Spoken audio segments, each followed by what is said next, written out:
آگے ہیں کہ وحی کی اقسام کتنی ہیں؟ تو بھائی وحی کی دو قسمیں ہیں، ایک ہے وحی مطلوع، دوسری ہے وحی غیر مطلوع۔ وحی مطلوع کس کو کہتے ہیں اور وحی غیر مطلوع کس کو کہتے ہیں؟ سب سے پہلی بات یہ ہے کہ وحی مطلوع کسے کہتے ہیں، اس کو سمجھ لینا ضروری ہے۔ وحی مطلوع اس وحی کو کہتے ہیں جس کی نماز میں تلاوت کی جا سکتی ہو، یعنی قرآن مجید، یعنی جو رسول اللہ صلی اللہ علیہ وسلم کے اوپر وحی نازل ہوئی۔ اور وحی مطلوع جو ہے وہ اس کو کہتے ہیں جس کی نماز کے اندر تلاوت کی جا سکتی ہو، تو وہ قرآن مجید ہے۔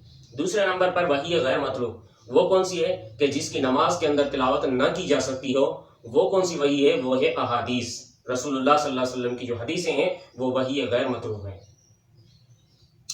اچھا، وحی غیر مطلوع اور وحی مطلوع ان دونوں کے اندر فرق کیا ہے؟ تو دونوں کے اندر فرق کو بھی سمجھ لینا ضروری ہے۔ وحی مطلوع میں الفاظ اور معنی دونوں اللہ کی طرف سے ہوتے ہیں۔ وحی مطلوع جس کی نماز کے اندر تلاوت کی جاتی ہے، یعنی قرآن مجید، تو الفاظ اور معنی دونوں اللہ کی طرف سے ہونے چاہیے، تو اس کو کہتے ہیں وحی مطلوع۔ اور وحی غیر مطلوع میں مفہوم یا معنی اللہ کی طرف سے ہوتا ہے اور الفاظ حضور صلی اللہ علیہ وسلم کی طرف سے ہوتے ہیں۔